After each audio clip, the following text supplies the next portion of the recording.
विनंती करतो की साहेब आपण आम्हाला सविस्तर मार्गदर्शन करावं. मंत्रिमंडळातील माझे सहकारी, आपल्या यवतमाळचे पुसद विधानसभा मतदारसंघाचं प्रतिनिधित्व करत असणारे राज्यमंत्री इंद्रजी नाईकजी, विधिमंडळातील माझे सहकारी प्रतापराव पाटील चिखलीकर, भास्करराव पाटील खतगावकरजी, संजय बनसोडेजी, विक्रम काळेजी, सूरज चव्हाणजी, मोहनराव हंबर्डेजी, ओमप्रकाश पोकर्णाजी, अविनाश घाटेजी, दिलीपराव धर्माधिकारीजी, ज्यांनी आता राष्ट्रवादी काँग्रेस पक्षामध्ये प्रवेश केला ते आपल्या सगळ्यांचे सहकारी शेषराव चव्हाण, उदयजी चव्हाण, सुशांतजी चव्हाण, संतोषजी राठोड, हनुमंतराव वाडीकर, सुरेशराव पाटील पाळेकर, प्राचार्य मनोहरजी तोटरे, अनेक त्यांच्याबरोबर आलेले सर्वच सहकारी मित्र, त्याचबरोबर दिलीपराव बाळासाहेब पाटील रावणगावकर, राजीव घुले, श्रीमती चित्राताई लुंगारे, जीवनराव घोगरे, रामदास पाटील सुमाठाणकर, व्यंकटराव पाटील गोजेगावकर, मोहम्मद खान पठाण, वैशालीताई चव्हाण, स्वप्नीलजी चव्हाण, प्रवीण पाटील चिखलीकर, वसंतराव सुगावे, अशोक पाटील मुगावकर, शिवराज पाटील होटाळकर, मुक्तेश्वर धोंडगे, माधव पावडे, सुशांतरी चव्हाण, उत्तमराव सोनकांबळे, ॲडव्होकेट भाऊसाहेब गोरठेकर, सुनील नानवटे, डॉक्टर विक्रम देशमुख, बाबूराव पाटील कदम बिल्लाळीकर, कन्हैया कदम, राहुल हंबर्डे, शिवचरण डांगे, अनिकेत राजूरकर, पंकज देशमुख, सुरजित सिंग गिल, दिगंबर कौरवार, बालाजी शिंदे, स्वप्नील इंगळे, उपस्थित सर्व माझ्या नांदेड जिल्ह्यातील परिसरातील जमलेले बंधू भगिनी, मुखेड, देगलूर आणि ह्या सगळ्या भागातून आलेले माझे सहकारी, पक्ष प्रवेश केलेले सर्व मान्यवर,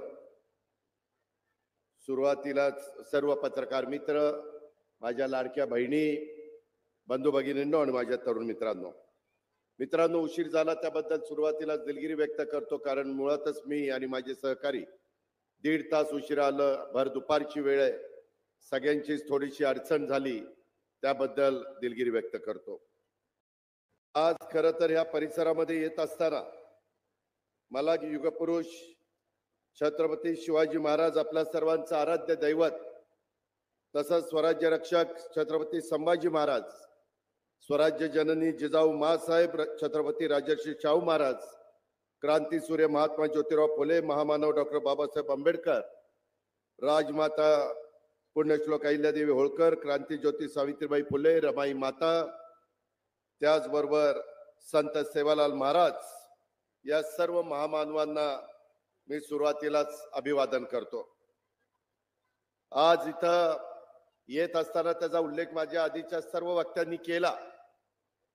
महायुतीचं सरकार मोठ्या मताधिक्यानी, संख्येनी राज्यामध्ये सत्तेवर आल्यानंतर लोकांच्या अपेक्षा वाढलेल्या आहेत. माझा कष्टकरी असेल, शेतकरी असेल, माझा बळीराजा असेल, माझा कामगार असेल, बेरोजगार असेल, माझ्या लाडक्या बहिणी असतील, माझा मागासवर्गीय समाज, आदिवासी समाज, अल्पसंख्याक समाज, भटका समाज, ओबीसी समाज, असा कुठलाही समाज असा त्याला असं कधी वाटत नाही की हे लोक आमचं काम करतील. हे काम करणारं सरकार आहे, हे जनतेचे प्रश्न सोडवणारं सरकार आहे. देवेंद्र फडणवीस आणि एकनाथराव शिंदे आम्ही सगळेजण मिळून चांद्यापासून बांद्यापर्यंत ह्या सरकारचं काम करतोय.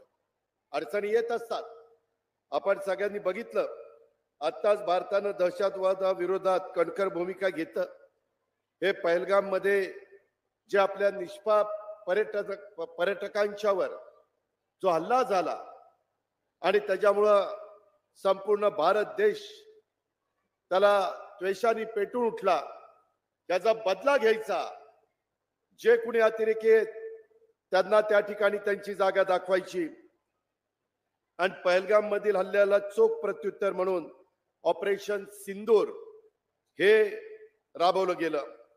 पाकिस्तान आणि पाक व्याप्त काश्मीर मधल्या दहशत तळावर हल्ले करून ते नष्ट केले. त्याबद्दल मी सर्वप्रथम आपल्या सर्वांच्या वतीनं, व्यक्तिशः माझ्या वतीनं, महाराष्ट्रातल्या तमाम जनतेच्या वतीनं भारतीय सैन्य दलाचा आणि ऑपरेशन सिंदूर मध्ये सहभागी झालेल्या सर्व सैनिकांचं अभिनंदन करतो. भारतीय सैनिकांच्या क्षमतेवर देशाचा पूर्ण विश्वास आहे. संपूर्ण देश त्यांच्या मागे एकजुटीनं उभा आहे. पाकिस्तान पुरस्कृत दहशतवाद आता सहन केला जाणार नाही हे उभ्या जगाला भारताने ऑपरेशन सिंदूरनं पुन्हा एकदा सिद्ध करून दाखवलेलं आहे. देशाच्या सीमेपलीकडे जाऊन लष्कराने जी कारवाई करण्याची राजकीय इच्छाशक्ती महत्वाची असते आणि आपले प्रधानमंत्री, या देशाचे लाडके पंतप्रधान नरेंद्र मोदी साहेबांनी साहसी कणखर नेतृत्वानं ती नेहमीच इच्छाशक्ती दाखवली आहे. सैन्य दलाची ताकद, राजकीय इच्छाशक्ती, देशवासियांच्या एकजुटीचा ऑपरेशन सिंदूर यशस्वी झालं असून आता कालपासून शस्त्रसंधी जरी झालेली असली तरी दहशतवादाच्या विरोधामध्ये आपला लढा चालू राहणार आहे. कुठल्याही आपल्या भागामध्ये जर कोणी अतिरेक्यांनी दहशतवाद निर्माण केला तर त्याला जशास तसं उत्तर देण्याचं काम आणि त्यांना वर पाठवण्याचं काम त्या ठिकाणी केल्याशिवाय आपलं सैन्य दल गप्प बसणार नाही, हा देखील विश्वास मी आज आपल्या सर्वांच्या साक्षीने या ठिकाणी व्यक्त करतो. मित्रांनो, आपल्या नांदेड जिल्ह्यातील देगलूर तालुक्यातील तमलूर गावचे सुपुत्र भारतीय सैन्य दलातील वीर सैनिक सचिन यादवराव वनंजे हे 4च दिवसापूर्वी काश्मीरमध्ये कर्तव्य बजावत असताना ते शहीद झाले. या वीर जवानास देखील मी भावपूर्ण श्रद्धांजली अर्पण करतो. मित्रांनो, आपल्याला बऱ्याच जणांना माहिती असेल, सेवारत सैनिक सचिन वनजे हे 6 महार रेजिमेंट मध्ये 2017 साली सेवारत झाले आणि सध्या ते जम्मू आणि काश्मीर मध्ये तंगदार येथे कार्यरत होते. शहीद जवान हे देगलूर तालुक्यातील तमलूर येथील रहिवासी. त्यांच्या पश्चात त्यांच्या परिवारामध्ये आई आहेत, वडील आहेत, 2 भाऊ आहेत, पत्नी आहे आणि अवघी 8 महिन्याची त्यांची मुलगी आहे. ज्यावेळी ऑपरेशन सिंदूर लॉन्च झालं त्याच्या आदल्या दिवशी 6 मेला 2025 रोजी त्यांना पोस्टवर दारुगोळा पोहोचवण्याची जबाबदारी देण्यात आलेली होती. त्या दरम्यान कच्च्या रस्त्यावरील एका तीव्र वळवणावर त्यांच्या गाडीच्या चाकाखालीलची जमीन पाऊस पडलेला असल्यामुळे कमजोर झालेली होती. चाक स्लिप झालं, कारण आदल्या दिवशी त्या भागामध्ये रात्री मुसळधार पाऊस पडलेला होता. रस्ता कच्चा होता, पूर्णपणे चिखलमय झालेला होता आणि रस्त्यावरून त्यांची गाडी खोल दरीमध्ये कोसळली आणि त्या कारणामुळं आपला हा जवान त्या ठिकाणी जागीच त्याला मृत्यू आला. अशा पद्धतीनं हे घडलेलं आहे. सगळ्या जवानांच्या पाठीशी आपण मजबूतीनं उभं राहतो. त्यांचा अंत्यविधी 9 तारखेला करण्यात आला. त्यांच्या युनिटने 6 महार रेजिमेंटने त्यांचा बॅटल मध्ये जाहीर करून कॅज्युअलिटी करून त्यांचा प्रस्ताव आता वर पाठवलेला आहे. आर्मी हेडक्वार्टर वरून तो प्रस्ताव मंजूर होईल. मी आपल्याला सांगतो की शासनाच्या तर्फे आर्थिक मदत म्हणून मला माहिती आहे की किती पैसे गेले तरी देखील गेलेली व्यक्ती परत येत नाही, परंतु आपल्या महाराष्ट्रातला जवान जर तिथं देशाच्या करता शहीद झाला तर त्याला महाराष्ट्र शासनाच्या वतीनं एक रकमी त्यांच्या कुटुंब पुढं त्याचं व्यवस्थित चालावं म्हणून 1 कोटी रुपये देण्यात येतात. ते पैसे निश्चितपणे राज्य सरकारकडनं देण्यात येतील. मी आत्ताच जिल्हाधिकाऱ्याशी बोललेलो, आत्ता पण कार्यक्रम झाल्यावर मी त्यांच्या पत्नीला आणि त्यांच्या कुटुंबियांना भेटायला जाणार आहे. रमाई घरकुल योजनेमध्ये देखील त्यांच्या परिवाराला घरकुल देण्याच्या बद्दलच्या सूचना मी जिल्हाधिकाऱ्यांना दिलेल्या आहेत. शहीद जवानच्या विधवा यांना शासनाच्या प्रचलित धोरणामुळे नुसार नोकरीबाबत पाठपुरावा करण्यात येतो आणि त्या पद्धतीनं देखील शहीद जवानाच्या पत्नीला फॅमिली पेन्शनची प्रक्रिया त्यांच्या युनिट मार्फत 15 दिवसामध्ये पूर्ण करण्याचा आपला प्रयत्न आहे. कारण देशाच्या संरक्षणाच्या करता ज्यावेळेस तुमचा माझा जवान आपलं इथं सुरक्षित राहण्याच्या करता तिथं लढत असतो, त्यावेळेस त्याच्यावर कोणतंही संकट आलं तर उभा भारत देश त्याच्या पाठीशी उभा राहतो. हे आपण वेळोवेळी दाखवलेलं आहे आणि ह्याही वेळेस आपण ते दाखवणार आहोत. ही गोष्ट देखील आपण सगळ्यांनी लक्षामध्ये घेतली पाहिजे. मित्रांनो, आज राष्ट्रीय तंत्रज्ञान दिन आहे. 11 मे 1998 रोजी पोखरणला अटल बिहारी वाजपेयी पंतप्रधान असताना भारताने यशस्वी अणुचाचणी केलेली होती आणि त्याची आठवण म्हणून भारताच्या तांत्रिक प्रगतीचा आणि वैज्ञानिक उपलब्धतेचा गौरव करण्यासाठी आजचा दिवस तंत्रज्ञान दिन म्हणून आपण साजरा करतो. या निमित्तानं देखील मी आपल्या सगळ्यांना शुभेच्छा देतो. नव महाराष्ट्राचे शिल्पकार स्वर्गीय यशवंतराव चव्हाण साहेब, त्याच्यानंतर वसंतराव नाईक साहेब आले, त्याच्यानंतर त्या ठिकाणी स्वर्गीय शंकरराव चव्हाण साहेब आले, त्याच्यानंतर वसंत दादा आले, स्वर्गीय सुधाकरराव नाईक साहेब आले. अनेक दिग्गज लोकांनी त्या महाराष्ट्राचं नेतृत्व केलं. त्याच्यानंतर पवार साहेबांनी केलं, त्याच्यानंतरच्या काळामध्ये विलासराव देशमुखांनी केलं, सुशीलकुमार शिंदेंनी केलं, आता देवेंद्र फडणवीस करतायत, मागच्या वेळेस एकनाथराव शिंदेंनी केलं. आणि त्याच्यामुळं या स्वर्गीय चव्हाण साहेबांनी ज्याचा उल्लेख भास्कररावांनी आपल्या भाषणामध्ये केला, मी परभणीला पण बोललो, त्यांनी या राज्याच्या पायाभूत सुविधा उभारण्याचा निर्णय घेतला चव्हाण साहेबांनी. त्याचबरोबर महाराष्ट्राला सांस्कृतिक दृष्ट्या समृद्ध करण्याचं काम आणि महाराष्ट्राच्या राजकारणामध्ये सुसंस्कृत चेहरा देण्याचं काम चव्हाण साहेबांनी केलं. तो रस्ता आपण स्वीकारलेला आहे. सर्व धर्म समभाव, अनेक जातीचे धर्माचे पंथाचे लोक या देशात राहतात, गुण्यागोविंदाने राहतात.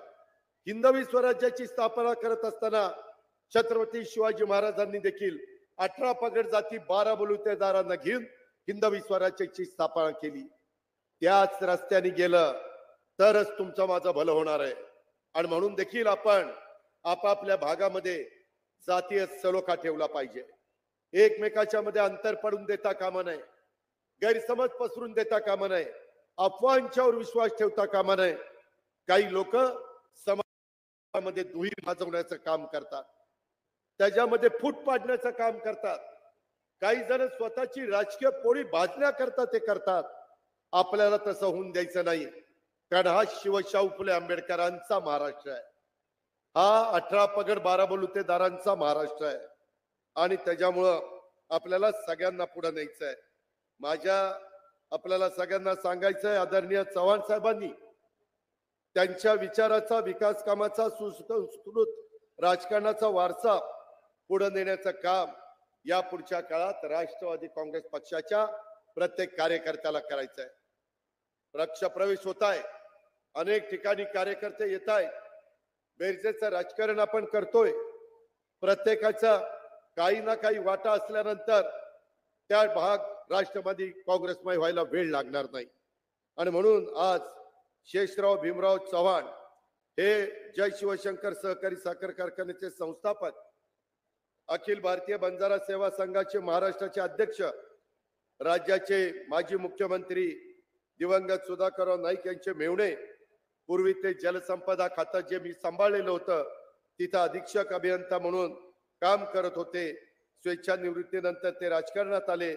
त्यांनी भारतीय राष्ट्रीय काँग्रेस पक्षामध्ये देखील काम केलेलं आपण सगळ्यांनी पाहिलेलं आहे. ते कैलासवासी बाबासाहेब नाईक यांच्या सर्वात लहान कन्या ज्या या गावच्या सरपंच आहेत सुरेखाताई, यांच्या सोबत वर्षा बंगल्यावर त्यांची एंगेजमेंट करून दिलेली होती.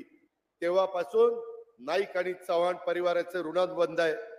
सत्यसज शेषरावजी हे आपल्या इथं काम करत असताना ते मनोहरराव नाईकांचे भाऊजे आहेत. त्यामुळे नाईक घराण्याचा प्रभाव निश्चितपणे शेषराव चव्हाण यांच्यावर पडलेला आहे. शेषराव चव्हाण यांनी या भागातल्या शेतकऱ्यांच्या करता अतोनात प्रयत्न केले. त्यांनी गजानन फर्टिलायझरचा कारखाना MIDC नांदेडमध्ये स्थापन केला. वसंत शिक्षण संस्था, शिक्षण प्रसारक मंडळ या शिक्षण संस्थेच्या माध्यमातून हजारो मुला मुलींना त्या ठिकाणी शिक्षण देण्याचं काम ते करतायत. या संस्थेच्या माध्यमातून प्रशासकीय अधिकारी घडवण्याचं कार्य देखील ते करतायत. त्यांनी आयुष्यामध्ये कुठलंही पद त्या ठिकाणी घेतलेलं नाहीये आणि त्यांना पद पण मिळालं नाही म्हणून ते नाराज झाले नाही. त्यांनी एक गोष्ट मला आठवतंय की सुधाकर नाईक मुख्यमंत्री असताना साखर कारखाना स्थापन ज्यावेळेस केला त्यावेळेस आदरणीय पवार साहेब, शेषराव तुम्ही माझ्याकडे आर्ट्स सायन्स कॉमर्स कॉलेजच्या इमारतीचं उद्घाटन करून घेतलं. आमचा इंद्रनील इथं बसलाय, तो हायर अँड टेक्निकल खात्याचा राज्यमंत्री आहे. इंद्रनील, मला तुला सांगायचं, हे कॉलेज जुनं आहे. मला मुंबईत गेल्यानंतर ह्याचा प्रस्ताव दाखव. कशामुळे यांना ग्रँट मिळाली नाही ते मला सांग. जर समाजातल्या गरीब मुलांना मुलींना शिकवण्याचं काम प्रतिकूल परिस्थितीमध्ये नाही तर त्या पद्धतीनं काही ठिकाणी अनुकूल परिस्थिती असती, तर प्रतिकूल परिस्थिती आहे, अशात काम करणं अवघड असतं. ते शेषरावांनी केलेलं आहे आणि त्याच्यामुळं तिथं आपल्या सरकारकडनं ग्रँट मिळाली पाहिजे. ती आठवण मला करून दे. मी कसा मार्ग काढायचा ते बघेन, कारण हे शेवटी सरकार गरिबांच्या करता काम करतं. हे सर्वसामान्य मुलांचे प्रश्न सोडवण्याच्या करता काम करतं आणि त्याकरता आपण निश्चितपणे मार्ग काढू.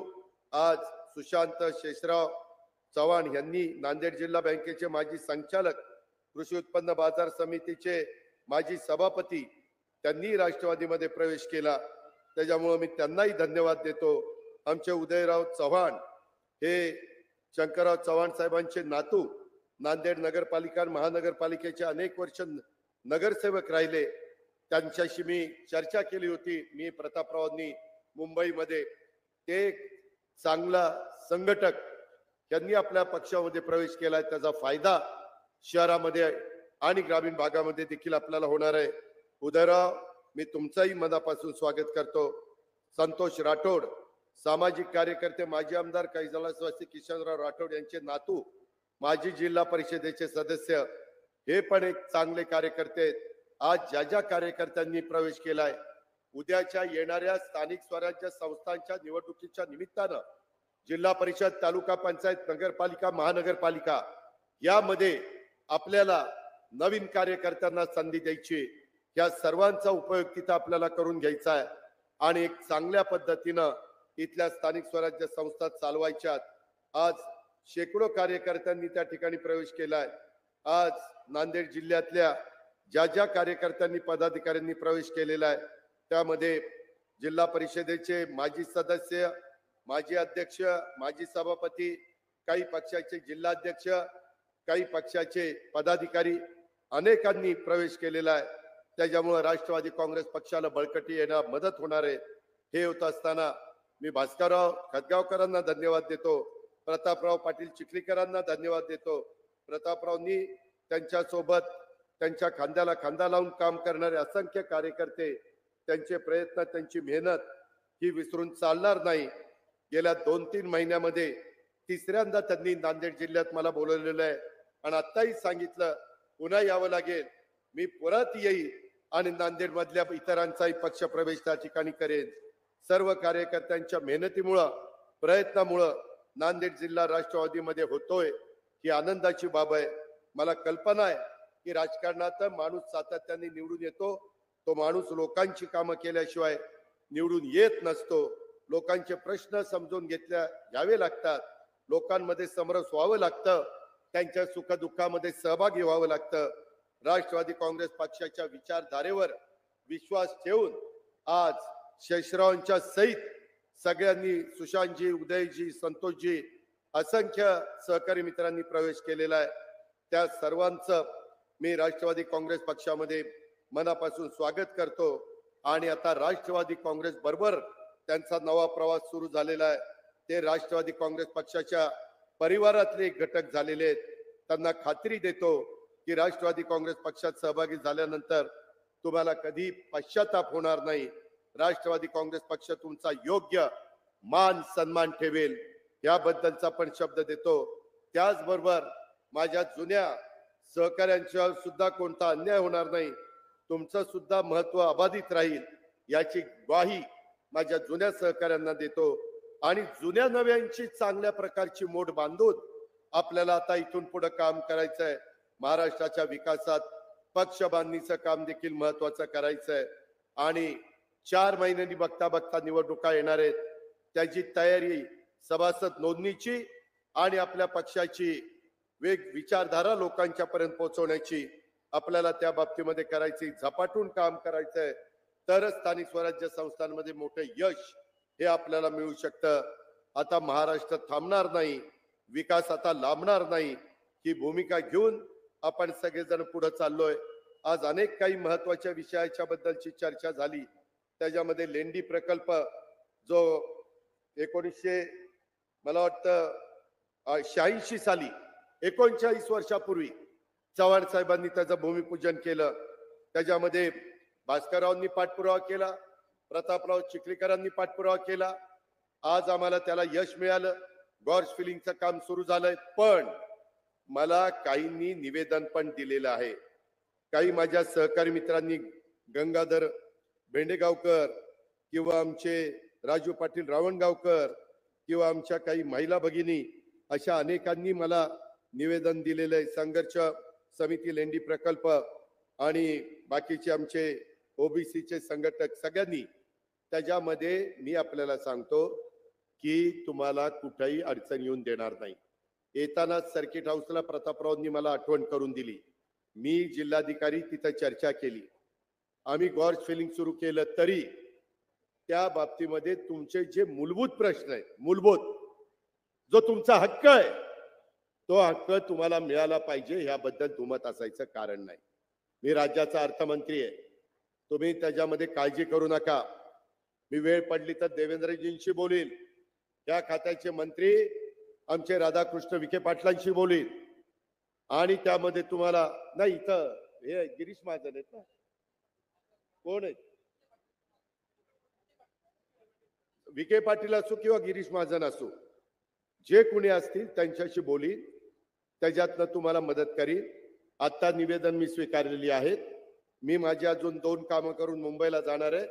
उद्या मी मुंबईतच आहे, त्याच्यावर तुम्ही काही काळजी करू नका. मगाशी मनेरच्या बाबतीमध्ये देखील लाईनिंगच्या बद्दल स्वतः प्रतापराव आग्रह करतायत. आता भास्कररावांनी पण सांगितलेलं आहे. त्यामध्ये देखील मी मीटिंग लावलेली आहे. याच महिन्यामध्ये मी त्याच्याबद्दलची बैठक घेतोय आणि अनेक वर्ष हा 2 राज्याचा आंतरराज्य प्रकल्प आहे. माझ्या मुखेड देगलूरला मदत करणारा आणि कुठल्याही भागामध्ये पाणी आल्याशिवाय, धरणाचं पाणी मिळाल्याशिवाय त्या प्रश्न मार्गी लागत नाही. पण पुनर्वसनाचा प्रश्न सुटला नसल्यानं कामाला विलंब राहिलाय. लेंडी धरणाचं काम माझ्या हयातीत पूर्ण व्हावं असं अनेकांना वाटत होतं. आता त्या रखडलेल्या लेंडी आंतरराज्य प्रकल्पाचं गळभरणीमुळं देगलूर मुखेड तालुक्यातल्या 40,000 एकराला पाणी मिळणार आहे आणि पाणी आल्यानंतर इथला शेतकरी सुजलाम सुफलाम झाल्याशिवाय राहणार नाही. अनेक वर्षाचं स्वप्न, कधी कधी काही गोष्टीला नारळ फोडल्यानंतर 40-40 वर्ष जातात. हे एक प्रकारे थोडस आमचं अपयशच आहे, परंतु त्याच्यातून आपण मार्ग काढू. तुम्हाला सगळ्यांना न्याय देऊ, तुम्हाला कुठेही अडचण येऊन देणार नाही. त्याचबरोबर कोकणातील उल्हास आणि वैतरणा नद्यांच्या खोऱ्यातलं 54 TMC पाणी आपण गोदावरी खोऱ्यात आणतोय. यातून मराठवाड्याला 2,40,000 हेक्टर क्षेत्राला पाणी देण्याचं सर्वेक्षण अन्वेषणाचं काम आपण सुरू केलेलं आहे. गोदावरी खोरं पुनर्भरण आणि मराठवाडा ग्रीड हे महत्वाचे प्रकल्प आपण आंतरराष्ट्रीय वित्तीय संस्थांच्या सहाय्याने राबवतोय. त्याला सध्या 37,668 कोटी रुपये लागत आहेत. ते पण आम्ही उपलब्ध करून देणार आहोत. त्याबद्दल आपण काही काळजी करू नका. एकंदरीतच आपल्याला काम करत असताना या सर्व घटकाला न्याय देण्याचं काम त्या ठिकाणी करायचंय. त्याची जाणीव आपण सगळ्यांनी ठेवा. इतर पण अनेक निवेदनं आज दिलेली आहेत. तिथं लाडक्या बहिणी बसल्यात. मला त्यांना सांगायचंय, कधी कधी आमच्याबद्दल गैरसमज विरोधक पसरवतात. लाडकी बहीण आम्ही दर महिन्याला तुम्हाला 1,500 रुपये देतो. त्याच्यामध्ये मी राज्याचा अर्थमंत्री म्हणून सांगतो, तुमचे जे लाभार्थी माझ्या लाडक्या बहिणी त्या योजनेमध्ये बसतात त्यांना ही योजना कदापि आम्ही बंद करणार नाही. ते आमच्या लाडक्या बहिणींच्या करताय, तुम्हाला त्याच्यातनं मदत होते. उलट आम्ही त्याच्यात नवीन प्रस्ताव आणलेला आहे. काही बँका पुढे आणलेल्या आहेत. नांदेड जिल्हा बँकेशी पण मी बोलीन. काही जिल्हा मध्यवर्ती सहकारी बँका चांगल्या आहेत, तिथं आमचे दर महिन्याला 1,500 रुपये त्या भगिनीला जातात. त्याच्याऐवजी त्या भगिनीला त्यांनी 30 ते 40 हजार रुपये द्यायचे आणि हप्ता ह्याच्यातनं त्यांचा जाईल. 40-50 हजार रुपयाचं भांडवल जर तिला झालं तर त्याच्यातनं ती माझी बहीण काही ना काही स्वतःचा व्यवसाय करू शकेल आणि त्याच्यातनं स्वतःचं कुटुंब ती उभं करू शकेल. हे होऊ शकतं. महाराष्ट्रात काही बहिणींनी केलंय. मला माझ्या नांदेडच्या, मला माझ्या या चव्हाणवाडीच्या परिसरातल्या बहिणींना सांगायचं आहे, तुम्ही पण त्या गोष्टीचा विचार करा. मी माझ्या सगळ्या कार्यकर्त्यांना, आमदारांना, माजी आमदारांना, पदाधिकाऱ्यांना, माझ्या महिला भगिनींना पण सांगणार आहे की ती कशी योजना आहे. शेवटी किती सांगून प्रश्न सुटत नाही. त्याकरता काही कार्यक्रम द्यावा लागतो आणि तशा पद्धतीचा कार्यक्रम आम्ही लोकांनी दिलेला आहे. त्याचं स्वागत करून आपण त्याचा फायदा घेतला पाहिजे. अशा प्रकारची माझी आपल्याला सगळ्यांना विनंती आहे. त्याच्यावर लेंडी प्रकल्पाच्या बद्दल तुमच्या मनात काही शंका कुशंका असतील तर त्याच्याबद्दल आपण काळजी करू नका. वेळ पडली तर मी वेगळी त्याची बैठक देखील घेईल, पण तुम्हाला वाऱ्यावर सोडणार नाही. तुम्ही शेतकरी आहे, मी पण शेतकरी आहे. शेतकरी ही तुमची माझी जात आहे. शेतकऱ्याला, बळीराजाला केव्हाही कुठल्याही संकटात हे राज्य सरकार काही कमी पडू देणार नाही. याबद्दलची पण खात्री मी आपल्या सर्वांना या निमित्तानं देतो.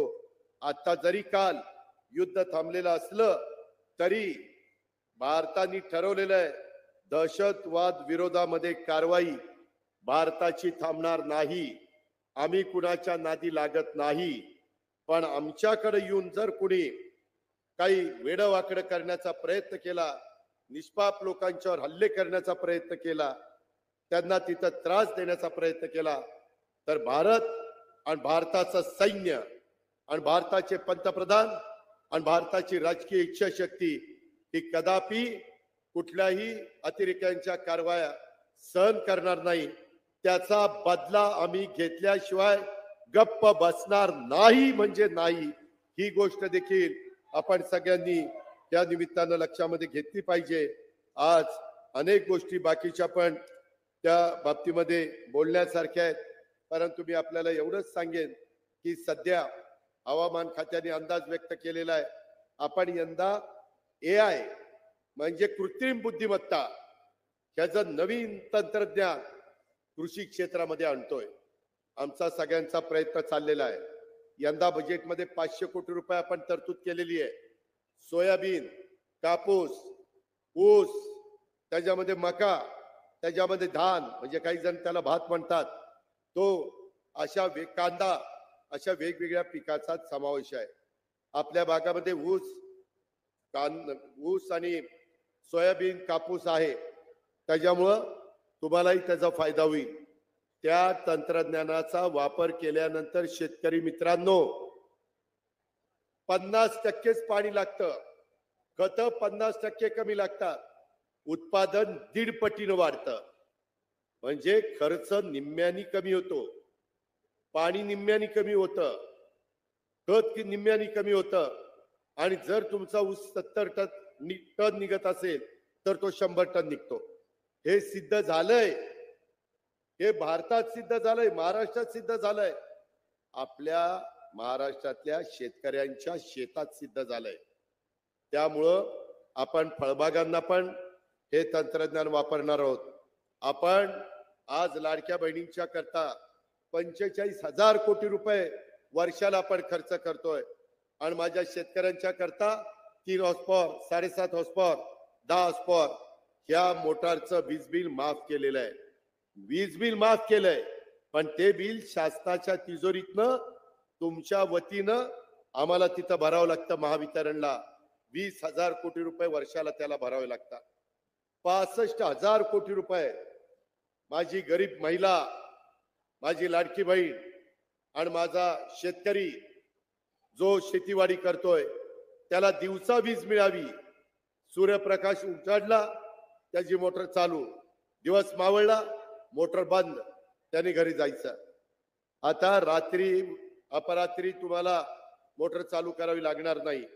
त्याकरता देखील हजारो कोटी रुपयाची तरतूद आणि 9,500 मेगावॅटचं काम महाराष्ट्रामध्ये चालू केलेलं आहे. सोलर पॅनलचं बरंचसं काम पूर्ण झालेलं आहे. आपण आमच्यावर विश्वास ठेवा. ही सगळी आमची जीवाभावाचे सहकारी आहेत. याच्यामध्ये आत्ताही प्रवेश केलेले सगळे काही काही सरपंच अतिशय चांगलं काम करतायत. आम्हाला चांगल्या कार्यकर्त्यांची गरज आहे, कारण उद्याच्याला हेच आपल्या सगळ्यांचं प्रतिनिधित्व करणारे. त्या पद्धतीनं नांदेड जिल्ह्यातल्या माझ्या जनतेहो आपण काम करून दाखवू.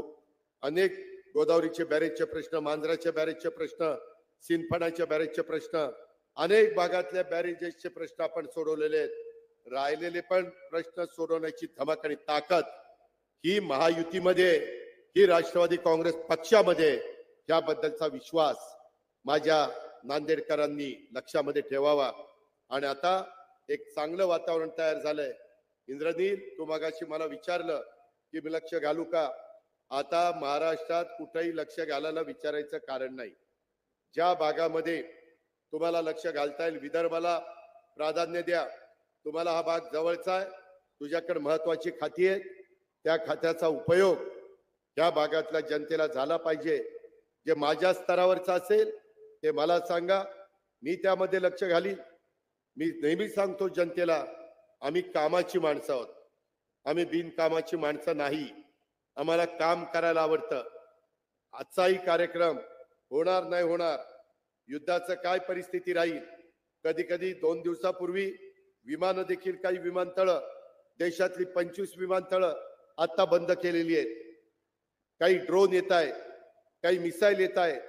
त्यांचा हल्ला झाल्यावर आपण प्रतिहल्ला करतोय, त्यांना चोख प्रत्युत्तर आपला जवान देतोय. यामुळं काय होईल ते माहिती नव्हतं, परंतु शेवटी रात्री उशिरा कळलं की युद्ध आता थांबलेलं आहे. दोन्ही देशांनी युद्धबंदीला संमती दिलेली आहे. तरी देखील काही गडबड जरा केली होती, परंतु आपले जवान सगळे तयार होते, तत्पर होते. ताबडतोब त्यांनी प्रतिहल्ला केला आणि त्या पाकिस्तानला त्यांची जागा दाखवून दिली. या पद्धतीनं चाललेलं आहे. आपल्याला आपल्या देशाला जगातली महासत्ता बनवायचं आहे. देशाला 3ऱ्या नंबरची अर्थव्यवस्था न्यायची आहे. त्याकरता ग्रामीण भाग पण सुधारला पाहिजे. तसं काम आपलं सगळ्यांचं चाललेलं आहे. त्याला आशीर्वाद देण्याचं काम करा, त्याला साथ देण्याचं काम करा, त्याला भरभक्कम पाठिंबा देण्याचं काम करा. राष्ट्रवादी काँग्रेस पक्ष तुमच्या प्रत्येक अडचणीला उत्तर देण्याच्या करता, मार्ग काढण्याच्या करता आमचा कार्यकर्ता आम्ही कुणी पण केव्हाही तयार आहोत. हा शब्द आजच्या या सभेच्या निमित्तानं आपल्या सर्व सहकाऱ्यांना देतो. आणि अतिशय चांगल्या प्रकारचा कार्यक्रम इथं आमच्या स्वप्नील असतील किंवा बाकीचे सगळे, आमच्या वैशालीताई असतील, आमचे शेषराव असतील, आमचे प्रतापराव चिखलीकर असतील, सगळ्याच सहकारी मित्रांनी अतिशय लक्ष दिलं आणि एक चांगला कार्यक्रम घडून आणला.